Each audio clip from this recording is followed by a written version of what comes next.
Of course, I lived that being a black man all my life, but when you put it into the institutionalized things and it really, really stood up for me.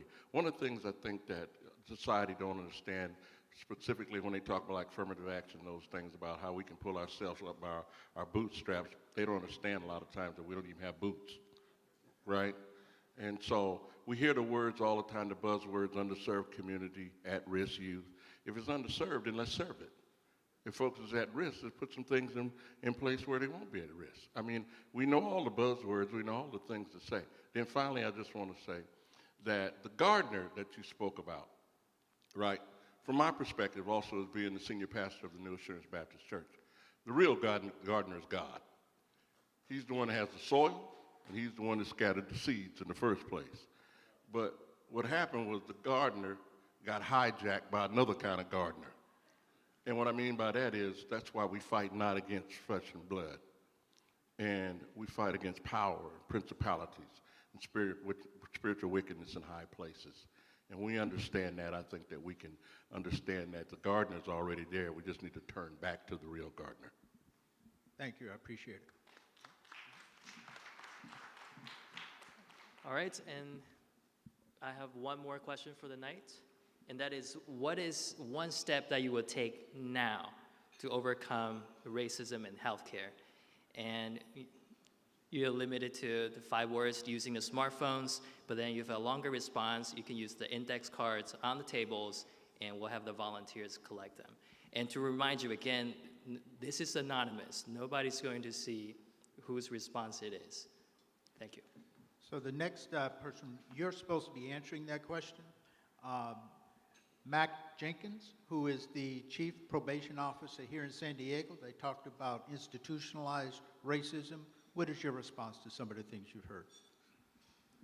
First, thank you and good evening. Particularly appreciated the panel, all of your heartfelt and passionate thoughts. Doctor, like everybody else, your presentation has my mind still thinking. You've challenged me on a way to think about racism. I can't say that you answered every question I have, but I think it's a good thing because you've raised more in my mind. So part of my action step is continuing to having that thought process. But as far as my thoughts about what we've been talking about, I'm particularly interested in when we take advantage of evenings like this, thought processes like you've shared, all of you have shared with us, and we put some action to the words. What does it look like when we get there? What does it look like if our goal is to eradicate racism? If our goal is to at some point be able to say, we have effectively identified and addressed institutional racism. I forget the 3 different types, what they are, but I think that our effort falls short if we don't individually and collectively start to be thinking about how will we know when we are there? What will be both the empirical measures, what will be the real measures? Because we know we want to go someplace. We have a great sense of where we might be. We have a good sense of where we've come from. But to get to an objective, I believe we have to know what it looks like. And I want to be a part of that effort. That's why I'm here. That's why I'm listening. That's why I appreciate being challenged with your presentation. But I think that's a responsibility that we all have, to be able to articulate, this is where we need to be. This is what it looks like when we're there. So those are my thoughts. Appreciate that. And I'm going to ask for one more comment. San Diego is the finest city, and I believe we have the finest chief, Chief Zimmerman. Thank you for being here. Thank you. I'm thrilled to be here, and thank you for the personal invite, Dr. Hood. I would tell you is that, Doctor, incredible. The first thing I'm going to do tomorrow when I get with my command staff, the way you put it and the analogies that you used were so personal, and yet it would be personal to everybody's story that's out there because everybody can relate to it. Thank you for doing that.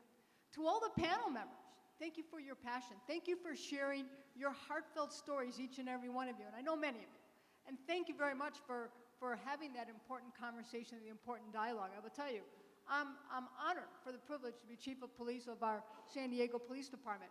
We're having this national conversation, this national dialogue across the entire country. And I will tell you right here in San Diego, it is an extremely important conversation to have. And here tonight, I learned so much, and I'm going to bring this back to our police department, because I will tell you, as we talk about this all the time, it should not matter who you are or where you live to feel safe. You should feel safe no matter who you are and no matter where you live.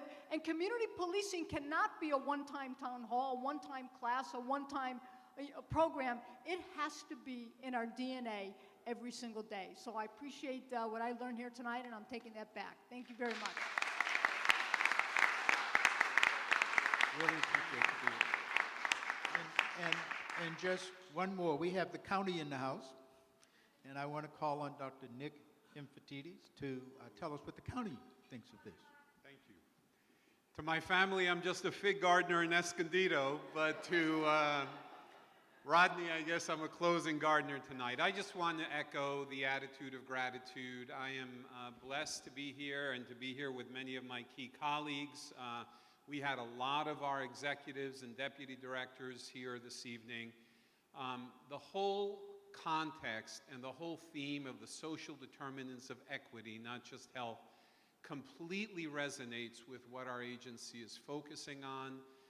It is a very timely dialogue that for us fits into the strategic vision that we have of Live Well San Diego, which is not just about health, but about safety, about thriving, which is specifically targeting those social determinants. So this is a very high and timely priority for us. It resonates with our pulse, and we're just blessed and thankful to be a part of it. So thank you very, very much. Thank you, Nick.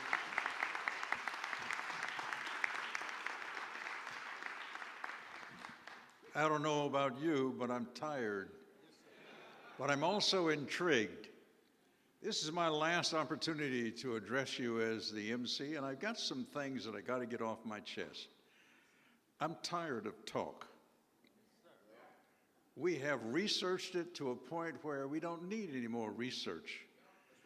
We need courageous individuals from what I consider to be the kindest population in God's creation, the African American community, to get tired of being kind and courteous and begin to demand for yourself what is yours, not by definition, but by opportunity.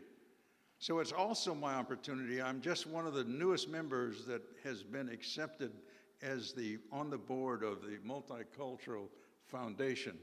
But I have a duty to perform. You don't know what the foundation is. So I'm going to ask the executive director, Natasha, if you would come forward, and as I leave to take my seat and gain some rest for an old man tired, to give you some information about the foundation. And please, don't take this as light conversation. This is your opportunity to do something. Either do something or don't complain about it. So, welcome. As Natasha comes forward, one more comment, less than a minute. My name is Starla Lewis, professor of Black Studies, Mesa College, over 40 years. I teach the psychohistory of racism and sexism, and so I had to be here this evening. And I want you to know that it isn't hard, this challenge that we have here. It's about truth. We got to teach truth, and it has to start in the homes, but it also has to be demanded in the schools. Race was given up as a scientific term in the 1950s, and we still use it as if it is real. We are a multi-ethnic human family. There's one race, it's called human. We got to start teaching that and talking about that. I was taught to transcend racism when I was 5 years old, when my great Aunt Kate said, there'll be some white folks who hate you simply because of the color of your skin. Some will do it out of meanness. Most will do it out of ignorance. You are not to hate them because hate destroys the hater. And all the hostility that people of all ethnicities are walking around with, it's killing us. Teach your children the truth. Teach them to love one another and to see themselves in every human being that they meet. And know that our healing is in the pain as well as the truth. We got to sit down and have these hard conversations. We have to tell these hard stories. I've taught all these years, I've taught many of your children, and what I want you to know is the problems that our children have are they're being lied to. And when we stop lying to them and lying to ourselves, lying to ourselves, we'll see a major change. I've had gang members in my class with no problems. We're all the same people, and they're all our children. Thank you. Good evening, everyone. And this is the worst place to be on the agenda because I'm sure the only message for me that you want is to go home. However, I ask for your indulgence for a couple of minutes to share with you about the Multicultural Health Foundation. We simply have one focus, and that is to support your efforts. And I'll explain a little more about that. Because we recognize that you're already working in the communities. We recognize that you are already doing research and making positive changes and creating new solutions as to how we can address racism and healthcare injustice. So where are we now with the foundation? We have a patient health improvement initiative that, with our outstanding care team, has helped 200 chronically ill patients living with multiple chronic diseases transition from medical crisis to wellness. We actually saved the San Diego health system $4 million in that effort. And I'm going to ask you to remember that number because I'm going to come back to it in a minute. We also are fortunate to be able to partner with Be There San Diego, with Kitty Bailey as the executive director, and the American Health Association with Kirsten Stymie as the director on a new program to help 300 African Americans improve their blood pressure. We'll be starting this program in the next couple of weeks because I saw an email and I actually have the grant agreement, so I am smiling about that. And finally, because of you this evening, we are launching our Health Equity Action Think Tank. This think tank is your voice, not ours. It is your opportunity to let us know what's working. What programs do you have that are working? What needs to be tweaked? And equally important, what are some new pioneering innovations that we can put in place that steps beyond conversation to action? So where are we headed? I want you to remember that $4 million number. Our Patient Health Improvement Initiative, we baked that pie. We baked that pie with our care team and our social clinical intervention. We baked that pie with love and counseling and care of these precious, precious patients. We received no slice of the pie. The health institutions kept 100% of the cost savings. Now is the time for us to change that because I want a check. And I don't want a check on behalf of the foundation. The foundation's strategy is to take a percentage of the cost savings at the local level and give it to you. Fund your programs. Build your capacity. Support student research so that they can move forward and become the new generation of multicultural medical leaders. That's where we're headed. How will we get there? There's only one way: together. Together. We all have our biases. I'm included in that. But truth be told, now is the time that it no longer matters. Our people, collectively, for all races, are dying. Now is the time that we raise our voice that steps beyond what we're hearing about on TV and on the radio. Now is the time that we send a new message to the media that in San Diego, Southeast San Diego, we have solutions and we are implementing those solutions colorblind. So I want to take a moment and thank Kitty Bailey with the Be There San Diego for her support of this program, and most especially Elizabeth Bustos. This program could not have happened without her outstanding community awareness, advocacy, and event planning.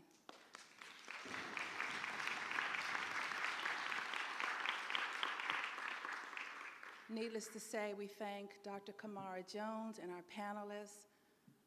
I give my heart and my love to Dr. Hood. I've just met him last year, and he's beyond a leader. He is a father of justice. That's how I see him. But most importantly, truth be told, I want to thank you. We could have had the food and the panelists and our guest speaker, and this would not have happened if you did not take the time to come and lend your voice and lend your participation as we determine the next steps, the next solutions. Because I promise you, I don't know how and I don't know when, but I'm going to get that check from the health providers so that we can help you continue to succeed. Thank you very much.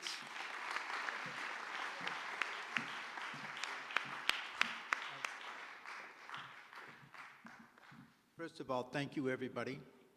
One more plug. You can donate to the Multicultural Health Foundation.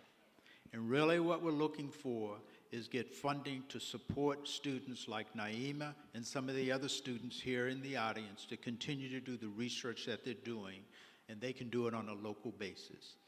It's Multicultural Health Foundation, mhfwellness.org.